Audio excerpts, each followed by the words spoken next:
पिछले कई दिनों से देश में दिल्ली के सिंधु बॉर्डर पर देश के हजारों किसान 3 काले कानूनों के खिलाफ में आंदोलन कर रहे हैं।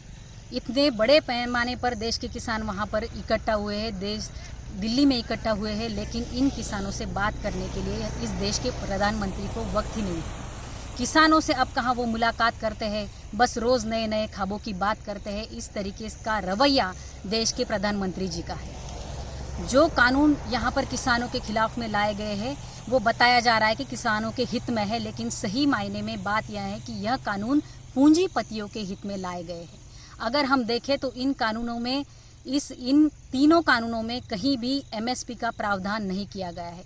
साथ ही निजी क्षेत्रों को बहुत बड़े पैमाने पर वहाँ पर अधिकार देने का काम ये तीनों कानून करते हैं, और साथ ही कृषि उपज का असीमित रूप से भंडारण और वितरण करने का अधिकार इन तीनों कानूनों के माध्यम से निजी क्षेत्रों को मिल रहा है, पूंजीपतियों को मिल रहा है। साथ ही साथ अगर हम देखें तो आज 2011 की अगर जनगणना देखी जाए तो यह जनगणना हमें बताती है कि देश के कुल 26 करोड़ लोग खेती करते हैं। इन 26 करोड़ खेती करने वाले पूरे परिवारों को प्रभावित करने वाले ये तीनों कानून हैं जो कि इन परिवारों को प्रभावित करते हैं। आज इन इतने बड़े पैमाने पर किसानों के हक की बात अगर हम करते हैं तो ये तीनों कानून किसानों के हक को मारने वाले हैं। साथ ही साथ इन तीनों कानूनों के माध्यम से जो किसानों के हित की बात करने वाली जो संस्था है वो है मंडई।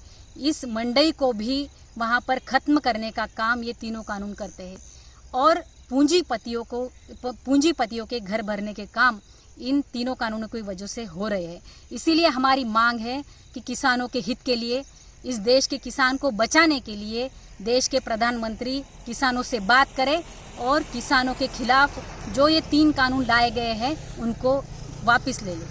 धन्यवाद।